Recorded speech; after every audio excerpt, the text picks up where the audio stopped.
Hello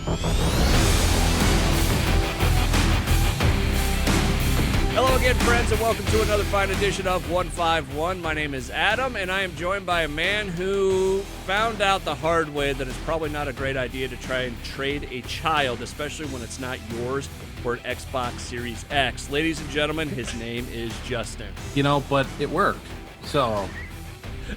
They may have frowned upon it, but it worked. Nobody said no. Exactly. This is 151 The Show. You can find us on Facebook, Twitter, and Instagram, all at 151 The Show. We are on Podbean, iTunes, Stitcher, Google Play, usually on YouTube, but some son of a bitch doesn't have a camera this time around.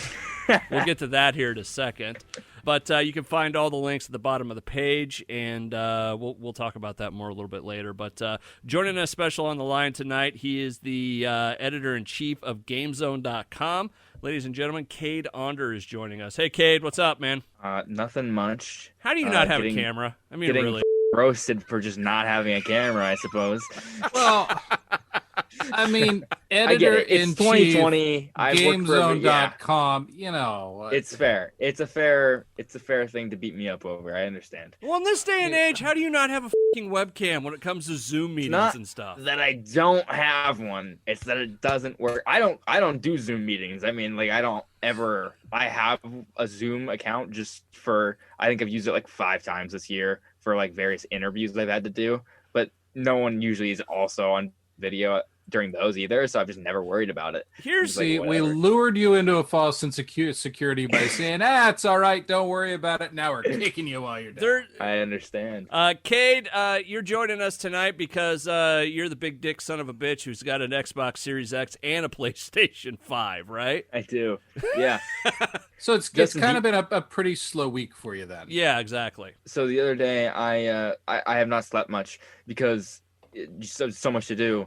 And only so many hours. I slept from the other night. I passed out at like 10 or 11 p.m., which is very early for me. And I didn't wake up until 3 p.m. And my girlfriend texted my dad because she was like, "Is he okay? I'm concerned." I was fine. I was just sleeping because sounds like my sophomore year of college. So earlier this week, Cade came on the radio show with me because there were some issues with the Xbox and just wanted to cover it. I call him, and the first thing, like, it just goes to voicemail. Second time I call him, he's like, "Hello?" I'm like, "Are you all right?" It's, hey, we're doing it. "Oh, hey, man, and anyways, so. Hey. I've been very tired this week. There you go. Well, Cade, tonight we're having you on because, we're a nerd-based show, and we wanted to talk about the new systems out there. Justin, you're switching. You made the switch from PlayStation to Xbox, correct? I'm trying. Do you have one? No. Here's what happened. Cade, remember the story I told you about? Here it comes. Yes. Okay, so I screwed up and I missed the pre-orders in September. I was like on day 2 of like 3 days of weird migraines, and like I couldn't even like open my eyes and focus. Sure.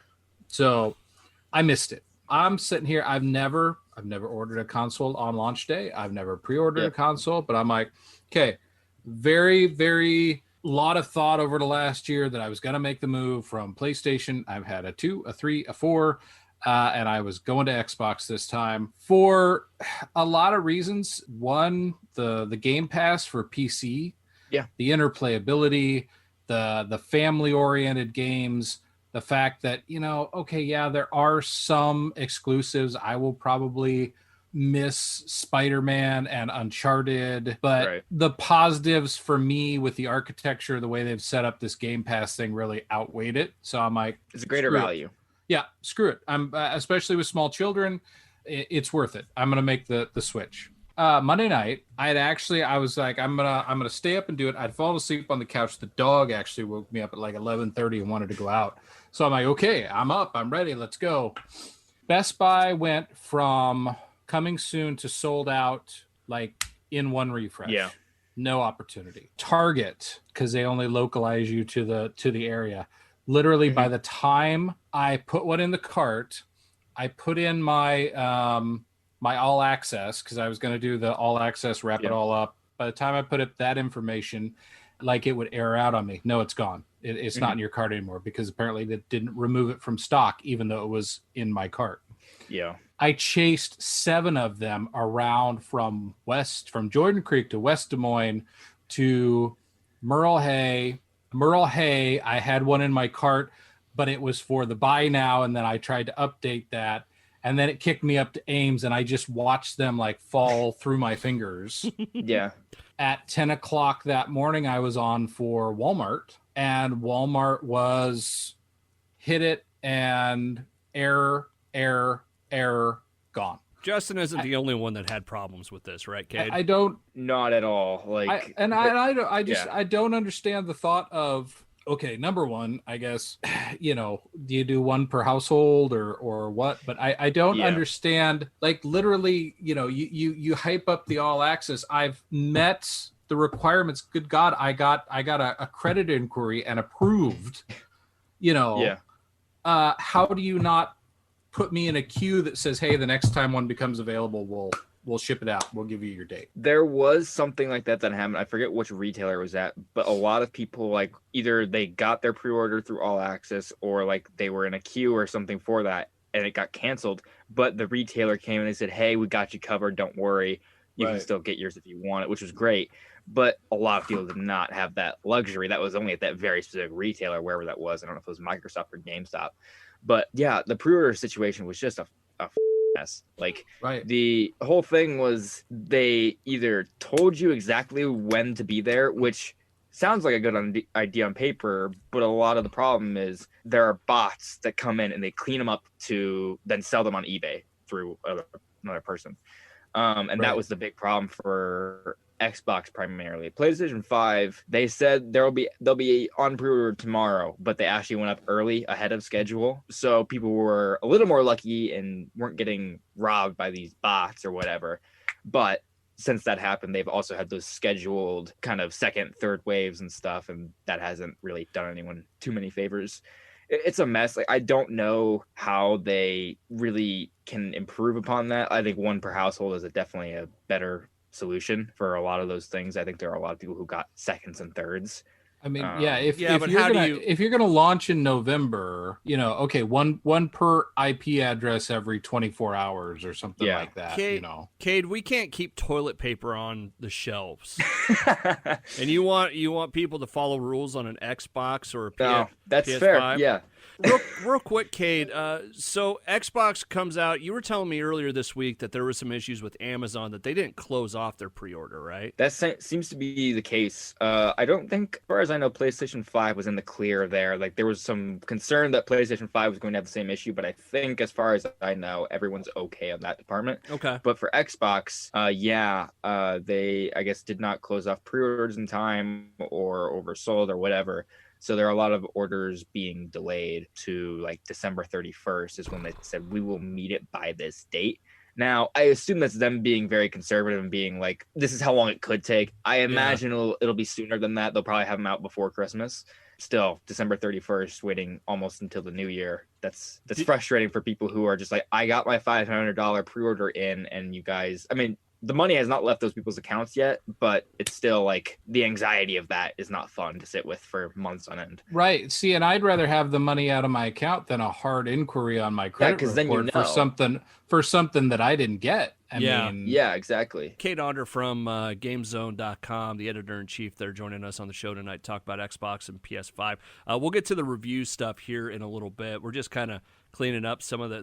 There's a lot of news this week with it, so I think this stuff is fascinating.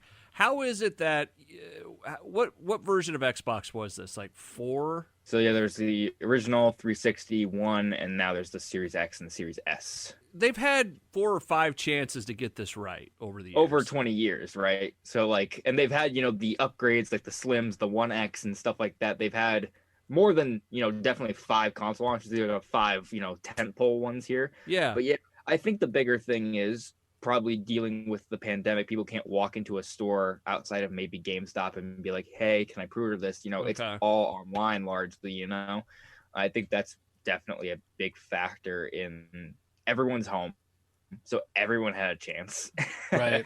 And that's kind of what I felt like. It's like, I'm a 40-year-old man with a job, And I was, at midnight, and again the next Way morning. to had rub the it into luxury. people. I'm a 40-year-old with a job.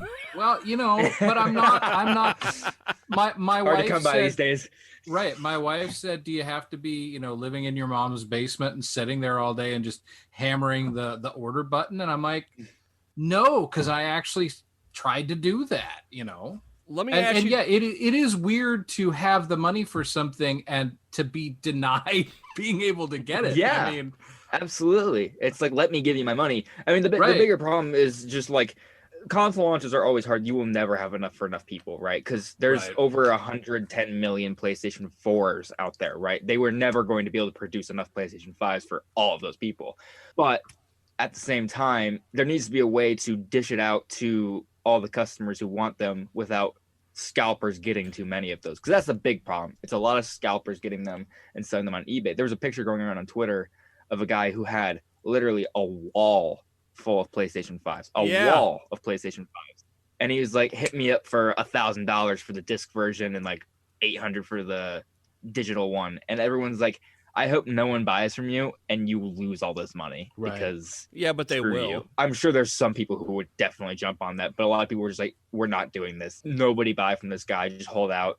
Buy it from a retailer.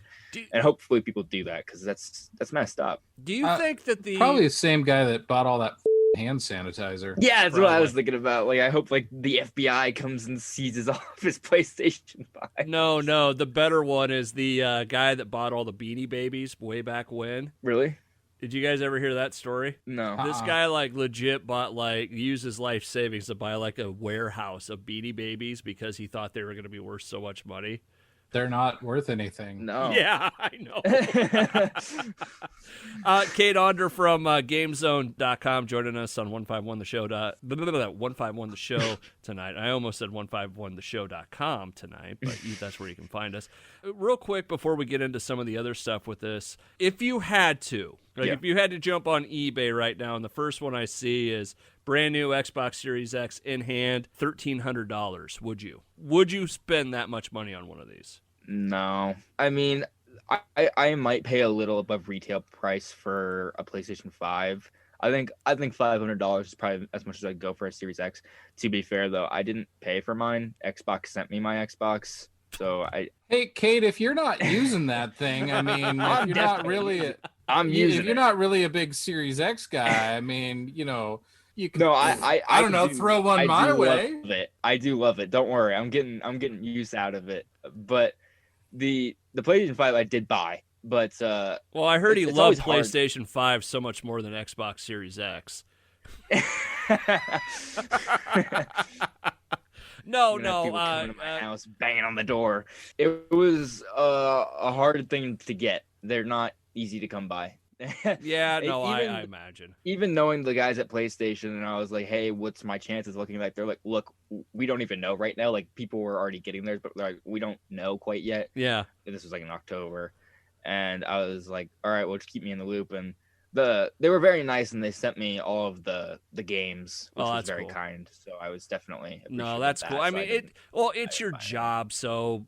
GameZone.com is a fairly popular place to go. So, yeah. Hey, Cade, moving on beyond just the problems with getting them this week, what's been kind of the story with this? I know that the Xbox stuff, there were people doing the vape thing and the smoke coming out of it. Yeah. I saw a couple issues with like PS5 they'd get everything loaded or updated or something, and the thing crashed. I don't know if that's true. I don't know if that's true or not, but what's been kind of the other story this week with all this? Yeah, the PlayStation 5 seems to be having the most issues. The Xbox, I think the only issue that I've heard in terms of like it's happening to enough people to be making a wave. Like it's not a lot, but enough that people are noticing it. Yeah. Is the Xbox has a disk drive problem where it gets like really loud. Like it sounds like it's breaking the disk inside of it, which is scary. It sounds like it's literally going to shoot out and just decapitate you. It's like, all right, I'm going to stay away from this thing. Hey, Jace, go check that thing for Dad. Yeah, exactly. PlayStation 5, on the other hand, it seems to be a lot of just problems with like the system just dies. Like it it does not come back on. All the reports I saw where people were saying, I'm playing a game, and then the controller like desyncs, so it disconnects, and then you can't reconnect it. And then they turn off the PlayStation to fix it, and the PlayStation won't turn back on at all, which is scary. And I've been very lucky. The only problem I've experienced with it is that I like couldn't connect to the internet for a little bit, even though everything was fine with my internet. But I got that fixed. I don't know what the issue was there.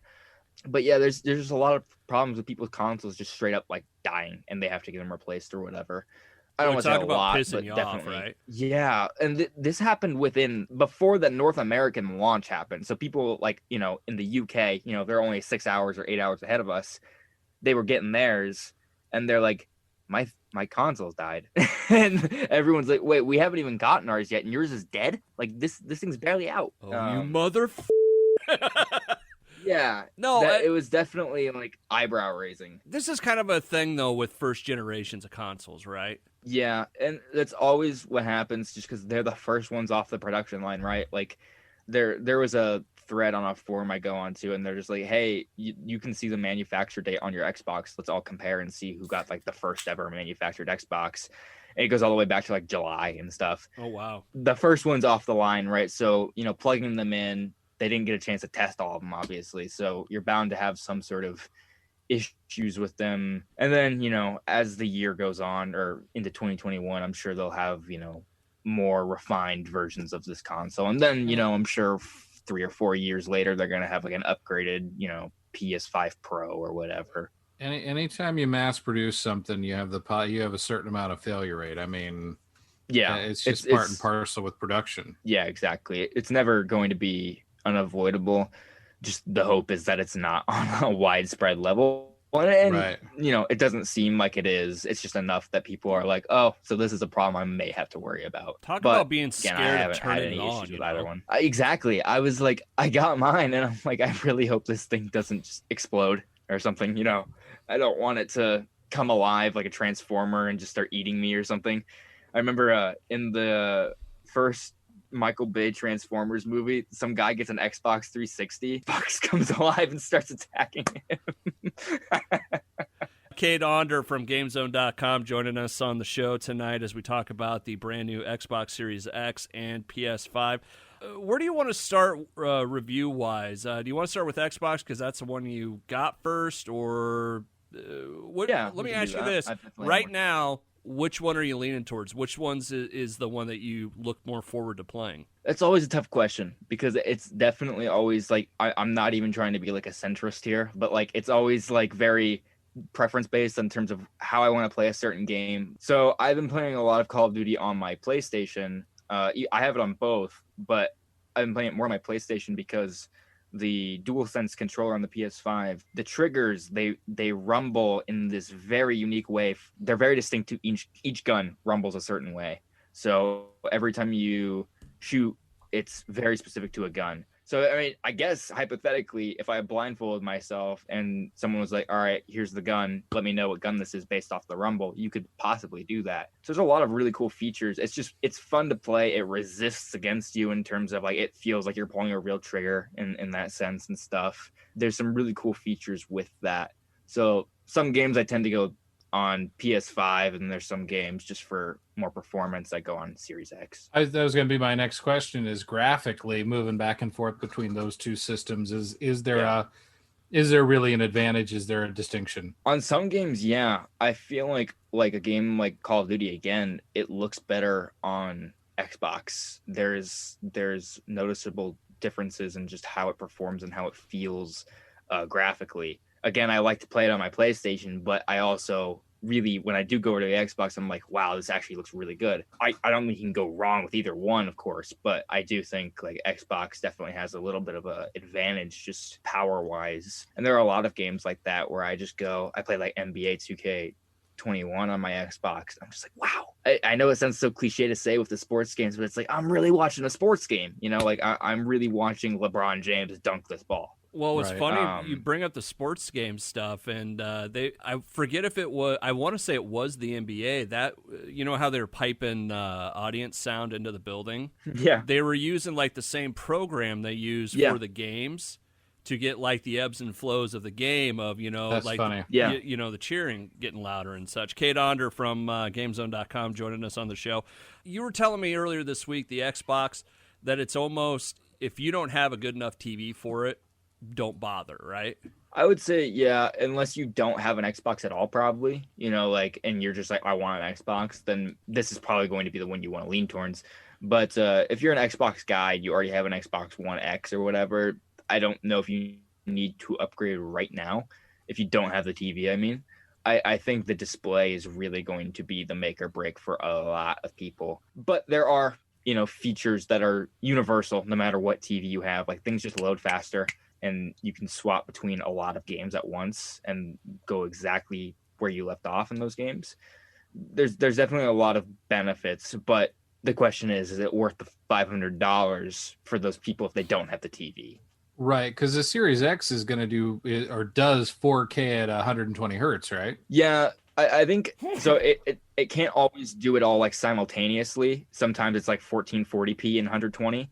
The 120 FPS, like when you get that in Call of Duty, again, and that's why I'm like, Call of Duty looks great on both consoles, but especially on Xbox. Wow, I'm playing multiplayer and it's 120. I'm like, this looks incredible. Well, I mean, there's a big difference between, people. You think about the amount of data, 1080, 30 frames a second, 1080, 60. Now we go up to 4K at 120. I mean, that's a serious piece of hardware, even from a display standpoint, to be able to do it. I mean, there's no doubt about that. I don't have a TV that'll run that. I'm not even close. Like you said, though, I don't have an Xbox. So the fact that this will play the entire library all the way back, basically. Exactly. I mean, I just walked into any Xbox game I want to play that's ever been published for my $500. Yeah, exactly. And Game Pass, like you said, is going to be your entry point to a lot of, like, if you've never played Halo before, the entire Halo series is right there for you. Yes, it is. I don't know what, 7 or 8 games, including all the spin-offs and stuff. So like that's awesome, right? Right. And then, eventually when those TVs become a little more reasonable, you can be like, all right, I'm ready. And I think that's a pretty good value. Let me ask you this, Cade. Has there ever been anything where the like there's almost too good of graphics for stuff? And the reason, and I'm going to set you up with why. There was, I want to say it was The Hobbit, when they filmed it at, some incredible frame rate and all this. It was like 40 frames or something like that, yeah. 48 frames a second, yeah. 48, yeah, that's it. That you looked at it, you saw it, and it looked fake. Like it was so realistic that it looked like Yeah. Does that make sense? It looked like a soap opera. Exactly.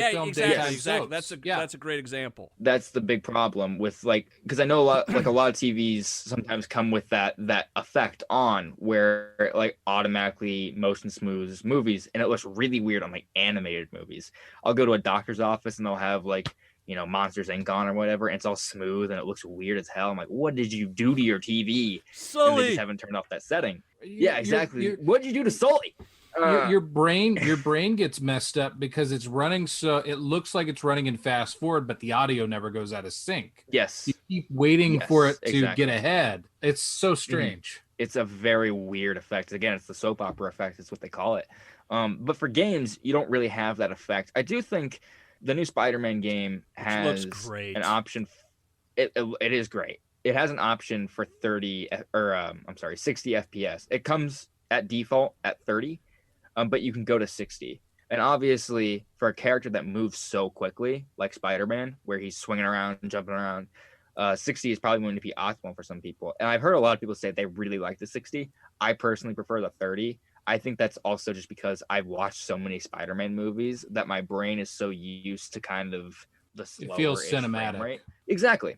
And so I think some people might gravitate towards that. It's personal preference. But I also think a game like Call of Duty, again, 120, that's where that belongs, because that's the fast-paced shooter. And another game, Dirt 5, a racing game, that's 120, and that looks great in 120. I think I would never want to play Uncharted 4 at 120 FPS. I think that would be overkill personally. Right. But I think that's, again, personal preference. The more cinematic games like that, I tend to stick 30. But the option's always there. You can toggle it on and off usually. I can tell you that on the times that I will play a lot of Forza Horizon 4, And if something changes or my system setup, or I move from PC to PC, and my laptop will run it at a full 60 frames a second, and my desktop wants to run it at 30, I will run the same course, the same track, faster in 60 frames than I will in 30. And a lot of that sometimes has to do with just the low input lag sometimes comes with that, and like you can perform better because of that. You're getting more information quicker. A normal person who just doesn't, not normal person, a person who doesn't play video games, they might not notice the difference or understand. No, I think you nailed it right on the head there, Cade. I really do. Well, what's funny about this is I mean, we're talking stupid milliseconds and stuff. I mean, we're not normal. I'm listening to you guys talk about the frame rate. I'm like, I've never once thought about changing it. No, that's totally fair. And for a lot of console games, like it's been the same for so long. Like a lot of console games just don't even get to 60 nowadays. But now you have to be part of the glorious PC master race to really get into frame rates, buddy. Exactly. With these new consoles, we don't have to really do that anymore. We can have the really good stuff, and that's the beauty of it, I feel like. Meanwhile, when I play my stupid World of Warcraft, I turn the graphics like down to less than the recommended so my computer can keep up with it. My God. Yes, I'm a simple peasant when it comes to video games, Cade. You might as well be playing chess by mail, you heathen. Well, this is why I was talking about a new computer here. Maybe that I could see my World of Warcraft in glorious. Anyway, it's just Cade on ugly little pixels. Oh, shut the up. Cade Onder from GameZone.com. GameZone.com joining us on 151 The Show. You can find us at 151theshow.com. This station's website.com. We'll have links to all the different ways to listen to the show at the bottom of the page. Cade, as we get down to it, I kind of want to go back and forth, between the Xbox and the PS5. Actually, real quick, one question. Why did they come out the same week? Yeah, I was actually really surprised by that. I was like, they'll probably at least space them a week apart. That always seems like a good idea. They always want to get them out before Black Friday, even though there's no Black Friday deals on the consoles ever, at least right when they come out. You want to get them out before then, because then when people are out on Black Friday and they'll like usually restock them, they'll see them and they'll be like, well, it's here. And I know they're hard to get. I'll get one. But yeah, the same week, 2 days apart, I was like, what the hell? What are you doing? I mean, they sold out, so clearly it didn't affect them very much. But yeah, I was definitely surprised. I cannot tell you why. I mean, there's no way they knew that they were releasing on the same day. Yeah, I mean, you kind of get it when it comes to, hey, we want to get it out before the holiday season, so we can get them for the kids and all this kind of stuff. But it's weird to have it the same week. That's shocking. Yes, I thought so too. See, and Microsoft's, easy for me, because you think, okay, it's holiday 2020. Okay, Black Friday. Let's we always release on Tuesdays. Let's do it, 2 weeks before the week. Boom, November 10th. Yep. The 12th on the Thursday. That's let's do it 2 weeks before Thanksgiving. It makes sense. I mean, it does. There was some speculation that they didn't want to release on Friday the 13th for PlayStation because obviously they're Japanese based largely, right? And they're very superstitious about a lot of that stuff. So there was a lot of because they usually release consoles and stuff on a Friday. That's like their thing is PlayStation releases a lot of stuff on Fridays. So it was like, why did they do it on a Thursday? I've never heard of anything releasing on a Thursday in terms of video games. But you say that like 2020 has been a show or something, Cade. Like, we want to worry about bad luck. Oh, exactly. I mean, let's prevent anything we can. I mean, it didn't seem to help them that much. I mean, I guess because there's consoles that are dying, but whatever. Consoles that are dying, and you got guys like me wondering who's they got to suck to get an Xbox. Not mine. not. Cade's like That was never on the table. Cade's like very upfront, honest about it. Not mine. Not mine. Right. Not mine. I Hey, But need to get that he out of the thought way. about it. He thought about it for a while. There was a long pause. everybody thinks about it. I mean, $20 is $20. So, hey, Cade, as we start to get towards the tail end of this, give me the pros and cons of each. Like, if you were going to sell me on it and tell me, man, you might want to watch out for this. Start with the Xbox. What are the pros and cons of this? So I got my Xbox, and I think this is just me having an issue for myself. Haven't heard anyone else having this issue. My controller did not work out of the box, which was very weird. I mean, it turned on, you could still do stuff with it, but there was a button that was broken on it, so I couldn't play games like Tetris, so I had to go return that pretty much immediately. Okay. But that's, whatever. There's also been some issues where obviously when you get these new consoles and with it being backwards compatible with so many games, you want to install everything you can on it. Yeah. I installed 120 things on it right away, and my console almost exploded. It was like, I can't do this. Like, and I was like, this is supposed to be the world's most powerful console. You can't handle 120 downloads. Get it together. So I Xbox. Yeah,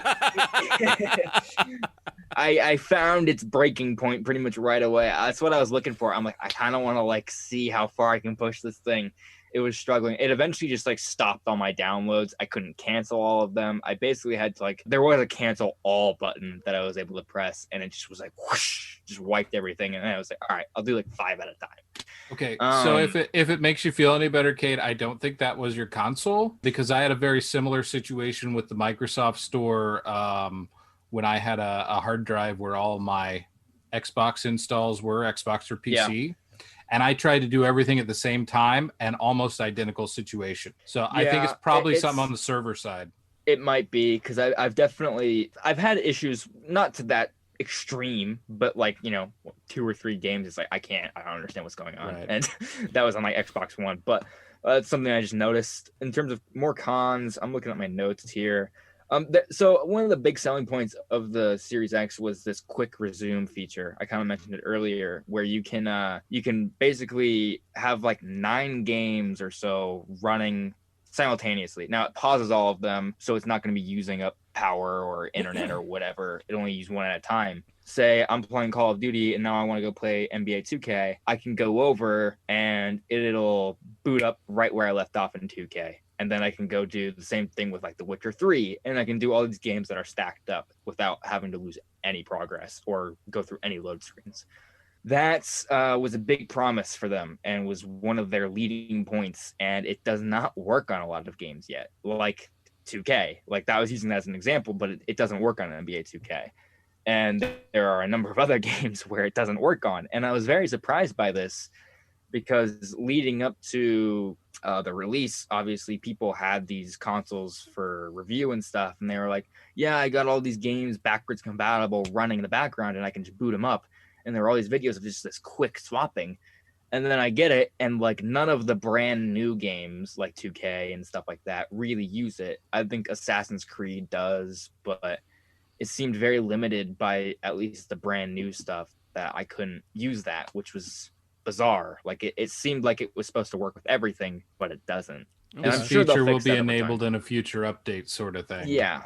It works for some games, but not others, and it doesn't tell you what games it doesn't work for, which can lead to some problems, right? Because if you think, oh, I can come back to this, and you go to your other game and you come back and now your progress is all gone, that can be frustrating. Those are the biggest issues I've had so far. What's the pro of the Xbox? With Xbox, there's a lot.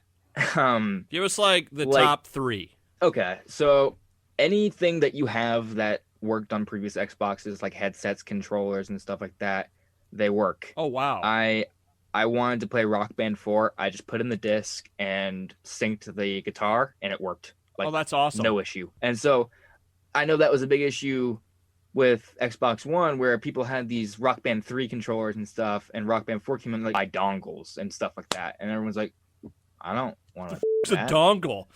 Yeah, exactly. It's I don't want something named a dongle. Get the out of here. Yeah. Now you have this opportunity where all it took was me to just hold down 2 buttons to sync it up, and it worked just fine, which is great. And my headsets and my controllers all work exactly the way they should. I was a little bit worried about that because I've got several Xbox One controllers that I use with my PC and everything else. I'm like, these are going to be non-compatible. That's awesome. Yeah, it's great. So any money you've invested really over the years is still valid. The other thing I would probably say is that download speeds are way faster. So I would get probably 60 megabytes per second on my Xbox One, which isn't slow, but it's not, what I pay for. Now I'm getting up to 200 just in a day. I went from my Xbox One at 60. Now I'm at 200 megabytes per second on Series X, which is incredible because now I'm getting the money that I pay for with my download speeds, and games are installing like that. Games are so big nowadays. When you get it, you're like, I just want to play it, but I gotta sit here and wait 5 hours for it to download. I installed a bunch of games and they took 30 minutes to an hour. That doesn't seem that bad to me. And especially, depending on how big the game is, that could be really advantageous. And that applies for PS5 too, although I think Xbox might be a little faster in that department. Microsoft Flight Simulator, even on a gigabit connection, is still a bastard, and don't let anybody tell you any different. It's another game. I'm hoping that they've said it's coming to Xbox at some point, and I'm hoping that comes soon because I would love to see that on Series X. And I would also say, as my third point, obviously we already know that games look and play really good on Series X. That's the reason why you're probably going to get it. Backwards compatible games look incredible too. Like I booted up Call of Duty World at War, which is from 2008. Oh wow! And it looks really good. That game looks awesome. Like the only reason I downloaded it is because me and my friend were talking about it, and I was like, you know what? I got this thing. Let me see how it plays on this thing. For an Xbox 360 game, I think it gets up to 60 FPS on Xbox Series X. So it goes fast and it plays fast, especially on older games. You just don't see load times really. Another game. The $9.99 greatest hits bin at Walmart is going to become a very nice place to be. Hell yeah. Like, genuinely. Because I booted up another game. Since the backwards compatibility goes all the way back to the original Xbox, I booted up Star Wars Republic Commando, which is one of my favorite games. And I was like, I want to see what this looks like on here. I was from the cold boot, from, launching it from the dashboard to gameplay, it took me less than 20 seconds. Wow. To going around shooting people.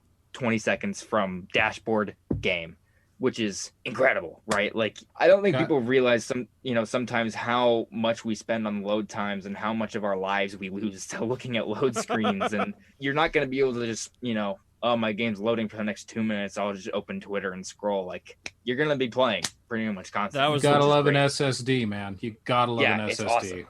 That was the worst part of Skyrim whenever I played. Exactly. Where you like, what did they do? That you had like the little items and you just rotate them in a circle. You're like, this is very fun. Well, I can tell you, if the performance of that thing is anywhere what I've gotten used to on my laptop, like when I'll have to go through and enable like the games that'll do DirectX 12, and it'll actually go through and you'll have a minute or a minute and 15 seconds of sitting at a load screen. It's painful. It's excruciating because I'm just not used to it anymore. Even on something like Forza, either Horizon or Motorsport, big games that, graphically intense games, there are no load times. Yeah, it's such a change of pace, and it's almost shocking.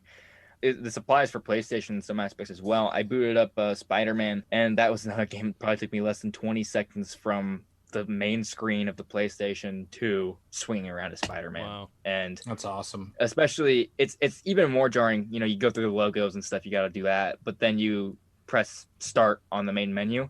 There's a split second fade to black, and you're just there. You blink and you miss it, literally. Wow. It's that fast. Let's move over to PS5, Cade Onder from GameZone.com.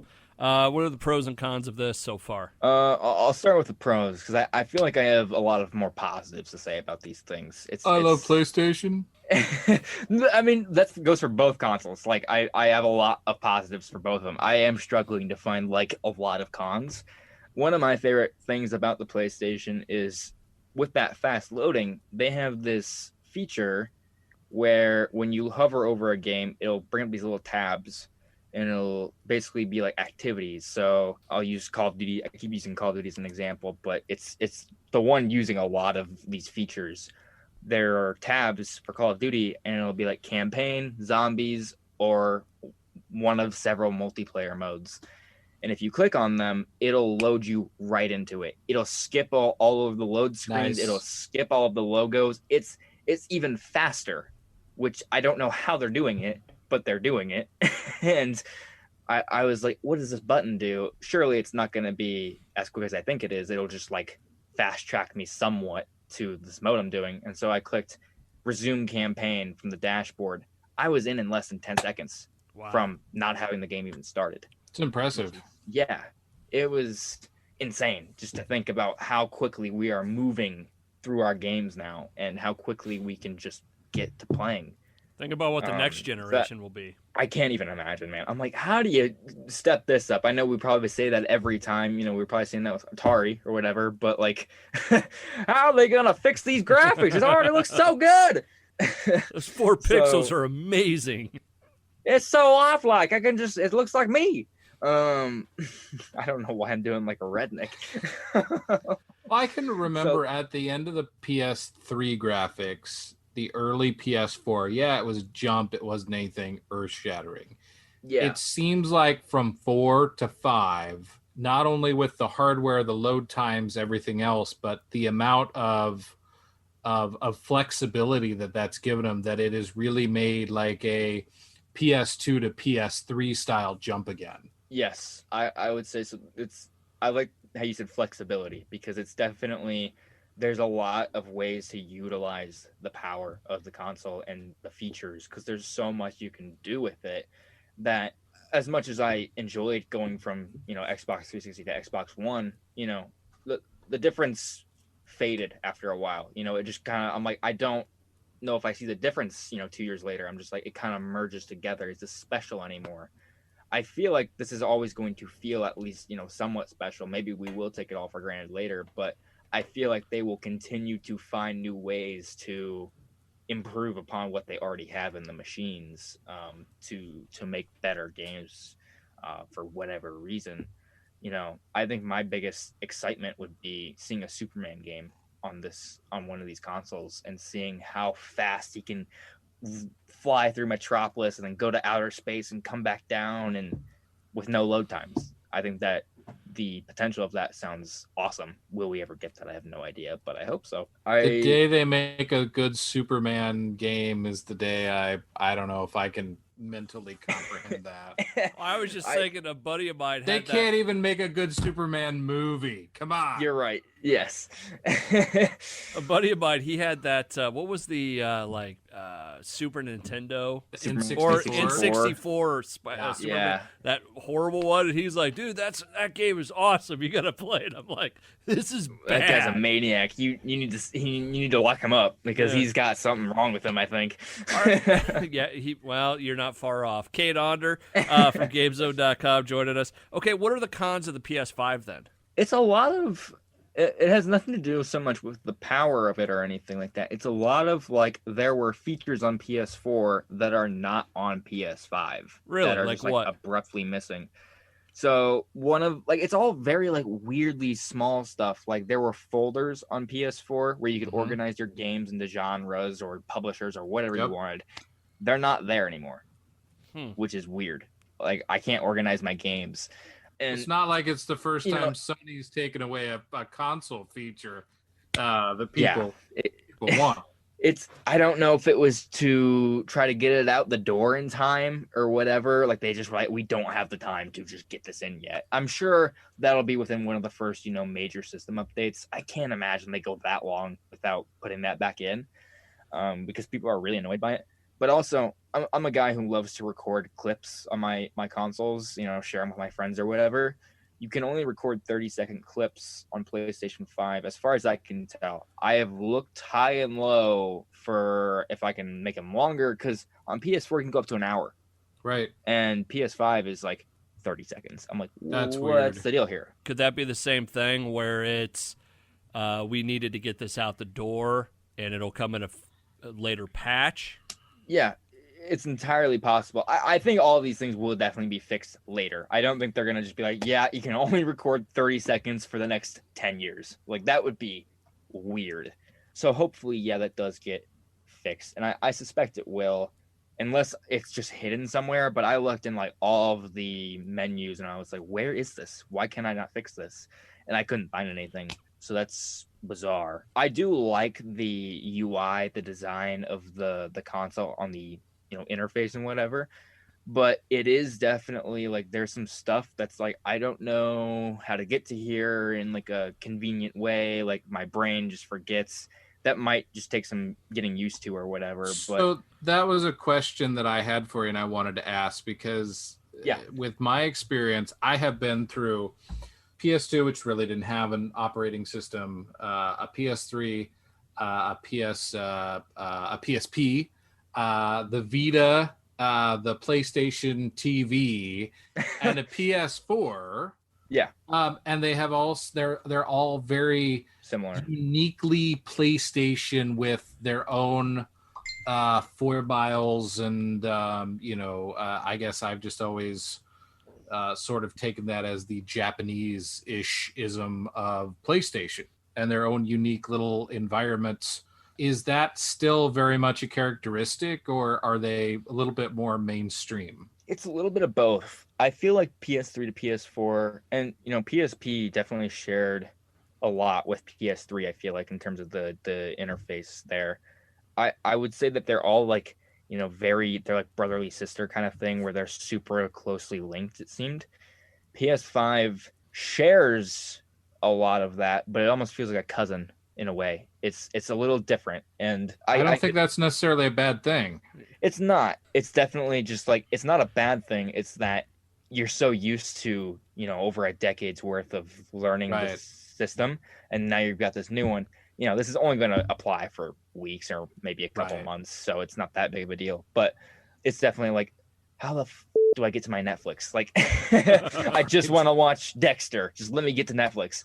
And, here I am fiddling around the controller for 5 minutes or whatever. Right. Why can't this be easy? Why do I have to have 47 button pushes and this like unskippable load thing every single time? Again, the console's so fast that you're not going to be which is great, because I remember my biggest criticism of the PS4 was, and it's still there to a degree, though much less, was if I wanted to go to Netflix or YouTube on my PS4, you got to go to a separate thing for the media tab. You got to load up the media squares or whatever. And sometimes the one you want isn't even in there. You got to open a separate menu, scroll down, and then load it up. That menu is still over on its own little corner, which I dislike, but it doesn't take as long to load it. It has all the big stuff right where you want it in terms of some convenience. So it cuts down a couple button presses, but it's still, why is it over here? Right. It doesn't help that there's no folders, and give me a manual option to update everything in case I don't have automatic updates turn on. Yeah, I do think you can do that. I do think you can do that. I'd have to double check, but yeah. That'd be nice. It legitimately sounds like the cons for each system right now are just little piddly things, right? I mean, like, I think these are the most refined things that they could have put out at this time. I think they're only going to improve them with some updates, because I think Xbox One and PS4, since they were just part of this, uniquely the heights of online gaming and stuff, right, where we're interconnected with social networks and apps and stuff, everything felt like not like a computer, but a condensed version of a phone or a computer in a very convenient way. And so they've learned a lot from that by integrating a lot of new features in that way. And I think they're going to apply that very early on with these consoles, and then next year we're going to see some really cool new stuff, I think. That kind of leads good enough hardware, man. I mean, software's easy. Yeah, exactly. And they have very good hardware. So that kind of leads me into my final question for you, Cade, because I was thinking about, you were talking about the stuff that's backwards compatible. And didn't Xbox have that camera thing that you could play video games with, Connect and all that? Yeah. What's going to be the next big thing for these consoles, like PS5 and Series X? What, here in, a year, what's going to be thing that comes out that's like, oh, you got to get this for your. Is it going to be VR possibly or something like that, or maybe even a better Kinect? Yeah, I think Kinect's dead. Although you know what, you think about it. I mean, if you say all this equipment is still compatible with it, it'd be the Kinect interesting. is not. The Kinect is not. It is not. Why not? I should have probably. I forgot about that thing so much that it's dead. I mean, there. The the one Kinect fan out there is just like, God damn it, can't play Just Dance. But shockingly, the Power Glove works flawlessly. Yeah. There's like everything but that like one thing that's so unique to Xbox. Like we're not doing it. I'm sorry, we're just not doing it. Those are the only games that aren't backwards compatible. Okay. Are the Kinect games, and that's unfortunate, I guess, for Kinect fans. But I don't think there are that many. I'm sure no one's going to be that hurt about that had its own separate hardware in the console to help with like the image recognition, didn't it? I think so. Like that was a big thing. They're like, we cannot sell the Xbox One without it. And then a year later, like, we are taking the Kinect away. And everyone was like, what happened? You sold us on this, and now we can't even use it because you're not making any more games for it. It was ridiculous. They avoided that mistake this time, thankfully. Do you think there will be like that, Kinect that comes out, or, the VR headset, or, like a Power Glove, for lack of better term? Do you think there's going to be something here in the next year that's going to be the next big thing for this stuff? Or are they just fine the way they are? I don't know about Xbox. I think Xbox is probably going to sit that one out because they have talked about VR. The Xbox One X, that kind of mid-gen upgrade they did in 2017 or whatever it was, that was going to come with VR.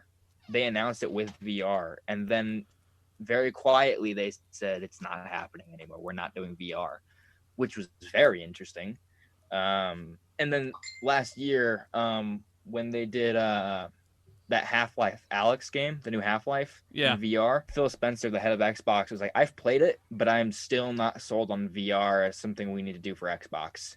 So unless there's a big change in the next 5 years, I don't think so. But PlayStation does have VR, and you can use your PlayStation VR on PS5. And I think they're going to continue to try to do stuff with that because the new Hitman game can be played entirely in VR if you want to. So they're still committed to that. Well, and the headsets, I mean, like Oculus and some of that stuff's all compatible with Windows. So, I mean, you can't tell me the underlying architecture is there just to turn that on if it's not already in a software update. I mean, that's what I was thinking. I'm like, there's no way at some point, if they wanted to, they couldn't do a partnership with Oculus and be like, look, we're not doing our own Xbox headset, but we'll let Oculus come over here and help us out. I guess my final question, Cade, we just got obviously the latest round of hardware. So do you think that consoles now are finally have they finally caught up to high-end PCs? I think in some ways, yes. Obviously they just released those new NVIDIA cards, right? Like where the 3080s. Yes. So like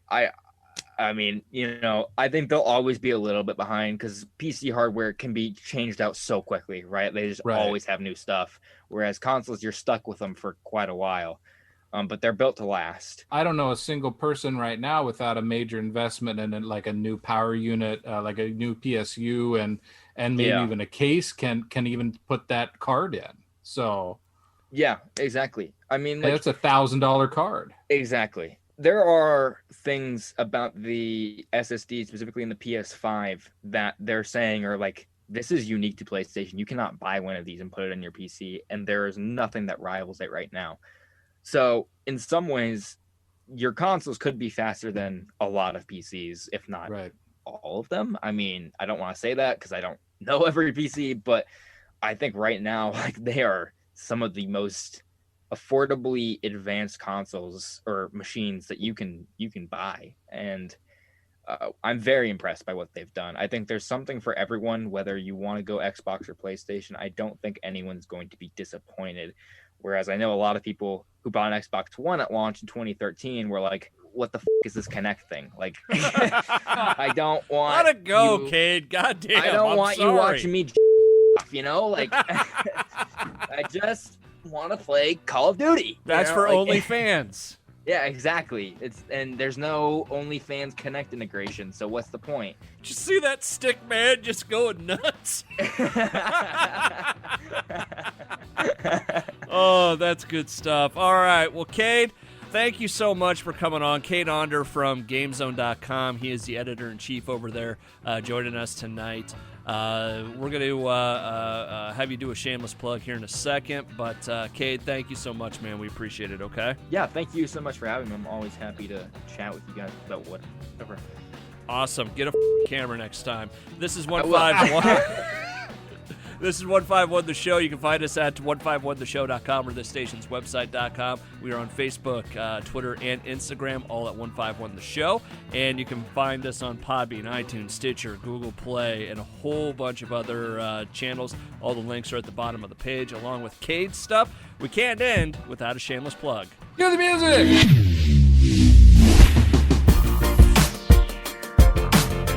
This is the portion of the show where we shamelessly plug things. It doesn't matter what it is. It could be a restaurant. It could be a tool. It could be a soda pop. It could be a video, a book. Tonight, we're going to let Cade Onder from GameZone.com do his shameless plug for, believe it or not, GameZone.com. Tell us about GameZone. Yep, so I run a website called GameZone.com, primarily focused on video games, of course, but sometimes we do the occasional movie thing. Obviously, there hasn't been a lot of movies this year. I think the only movie I've reviewed this year is Tenet. So there's that. But other than that, yeah, it's mostly video games.